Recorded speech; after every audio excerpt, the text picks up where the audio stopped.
What is up, human debris and Galahorn peacekeepers? I am just a simple new type, and in this episode we are returning to the post-disaster universe in Mobile Suit IBO. Last time Tekkadan left Mars and made their way to Earth. Orcus sold them out, and they were attacked by Galahorn along with Galio and McGillis. Also, Mika learned how to read. This time Tekkadan fights against the Turbines. They make a deal with Teiwaz, and Kudelia makes an important choice. So let's get into this.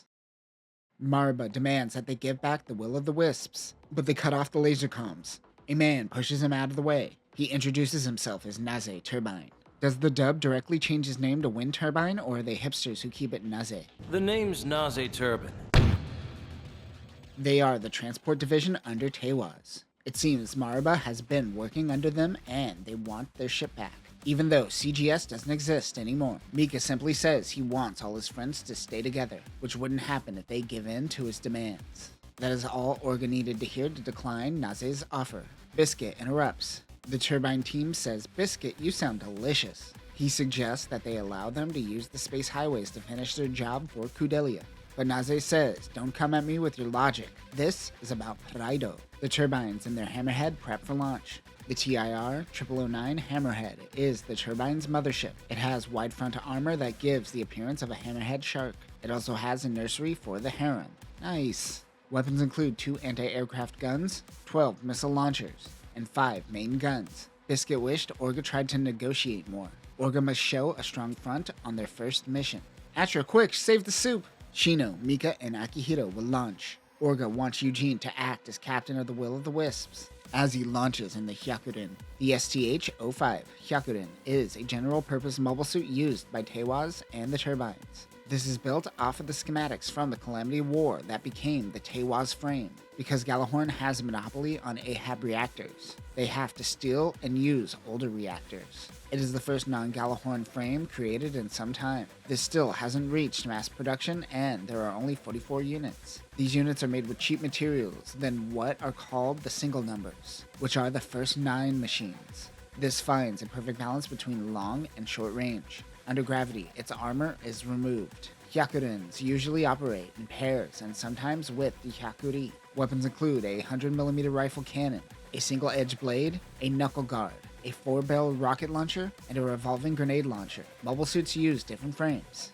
Besides the Gundam, Teiwaz, and Gray's frames, there are various frames which mobile suits are built off of. Amida Arca launches in a custom Hyakuren.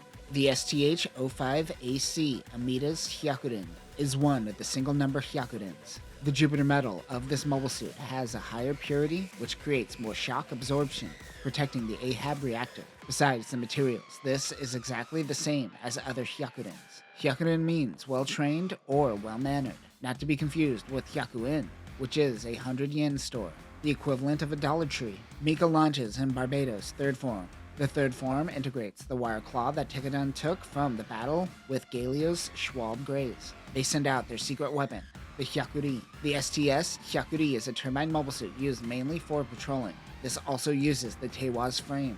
Between Jupiter and Mars is an asteroid belt, so this machine is designed to scout out debris. It has excellent search capabilities and has large sensors to detect Ahab waves. It has a flight form which tucks the arms in. Weapons include a 110mm rifle, a knuckle shield, a revolving grenade launcher, and a 4-barreled rocket launcher. The pilot is Lofter Franklin. She engages with Mika. The Will of the Wisps sends out a smoke flare in front of the Hammerhead. The 2 ships then play a game of chicken, almost crashing into one another. Naze turns around like he is in a car with a back windshield. "This is a ship. I'm pretty sure you're just looking at a door. You have monitors in front of you, bro." They turn around and chase Tekkadan when an explosion goes off in the cargo block. Orga and a small team snuck on board the ship. They hopped on when the 2 ships almost crashed. Naze realizes that Mariba turned them into rats by putting the Alea Vignana system in them.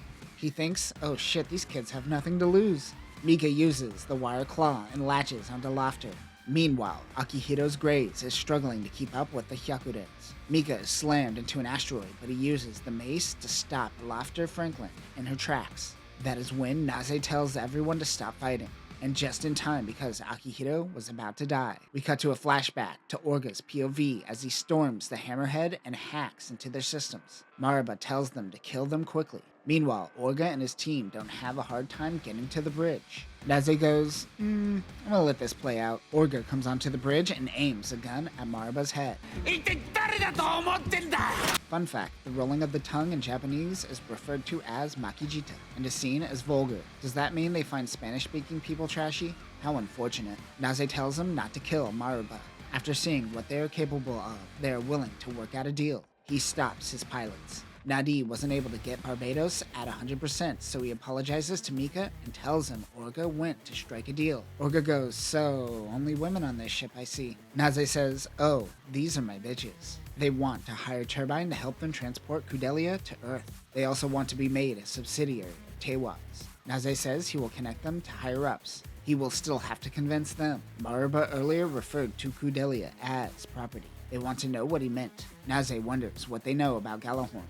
They created peace during the Calamity Wars. But 300 years later, Galahorn is more of a burden as they act in their own self-interest. Her going to Earth to talk to one of the 4 blocks can shake up the governing systems of Galahorn. He says to ask the old man for more information, referring to Teiwaz's boss, McMurdo Barristan. Well, I am parched. Time for some milk-flavored drink in a can.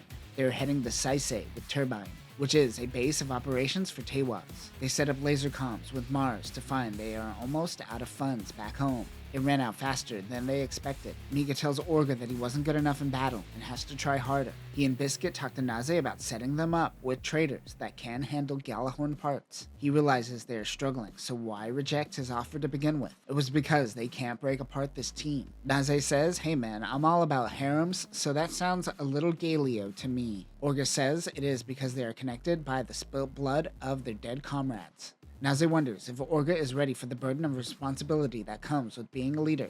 He is willing to die for Tekkadan, but Naze says that's dumb and your organization would fall apart. He says they don't sound like comrades. They sound like family. And Naze knows family. Cut to the bitches and the babies. Akihiro and Laughter have a simulated battle. Akihiro loses. There is no Alea Vignana system in the Hyakurens. Mika takes a crack at it. He tells Orga he doesn't want to get left behind, but he reminds him that that can't happen because they are family. They make it to Saisei and meet with McMurdo Barristan. Teiwaz is going to buy the parts for a good chunk of change, mainly because Tekkadan has a salvageable Ahab reactor. They decide to celebrate. Kudelia is trying to deregulate half metal on Mars. We will learn that this plays a role in Ahab reactors. Her trying to talk to Eyebrow points to war on the horizon for McMurdo. He suggests that they hire Teiwaz as muscle when the bloodshed breaks out. She doesn't know what to do, and Mika tells her that this is a decision she has to make for herself. Whatever choice she makes, blood will be spilt. The kids all get treats while the boys get drunk. Dude, you need to go slow or something. That will happen. They begin the ceremony. In order to join Teiwaz, Turbine has to adopt Tekkadan as a big brother, which may piss off the other clans. Afterwards, Kudelia tells McMurdo that she will accept his offer. Mika and a few others are staying behind while Tekkadan and Turbine head out. They will head out after Barbados makes some repairs. Takaki and Biscuit get a message from their sisters. Kudelia gets a message from her mother urging her to come home. She apologizes to Fumitan for getting her involved. Naze wants a liaison on board Tekkadan's ship. This woman is Maribit Stapleton. Orga had a brief run-in with her while throwing up. She's going to teach them a thing or two about business. Eugene says to the kids, stop gawking at this woman. It's my turn to gawk. Orga and Maribit have an awkward elevator ride. Meanwhile, Atra tells Kudelia of her past. She used to work as a maid in a whorehouse and eventually ran away. One day she ran into Mika, who helped her get a job at a shop. Ever since then, she's been making deliveries for CGS. After the simulation training, Akihiro goes out on patrol in the Grays Custom. The IBO 6 TC Grays Custom is Akihiro's Grays, which was originally made of 2 different Grayses. Now with added Tekkadan parts after the head and shoulders were destroyed by the Hyakurens. An extra booster is added. This is painted white and doesn't have the nano-laminate armor. It has the same loadout as the Grays. Takaki joins in the mobile worker. Looks like a man walking his little dog. He confesses to Takaki that he used to have a younger brother. Pirates took their ship and they were sold as human debris. He never seen his brother again. Their sensors pick up Ahab reactors. A squad of man roadies rushed the 2. The UGY R-41 Man Roadie is a mid to short range mobile suit used by the pirates known as the Brewers. This is built off of the Roadie frame, which were mass produced during the Calamity Wars. This unit is a well-rounded machine and very versatile. It is considered a heavy mobile suit and can be used as a tank to defend the mothership. Weapons include Vulcan guns, the Hammer Chopper, which is a short-range weapon, a 90mm submachine gun, and hand grenades. This has the Alea system. Takaki is being whipped around. That is when Mika attacks one of the Man Roadies. And that will do it for this episode. Orga is trying to put on a tough front, but he is still a kid and has a lot to learn. Luckily, he found the right people to push him in the right direction. Most aren't so lucky. Next time, we will learn about the pirates, the Brewers. Akihiro's long-lost brother shows up, and lives will be lost in the battle. But that will do it for now, new types. Remember, maybe stick to beer instead of crazy, colorful space alcohols. Peace.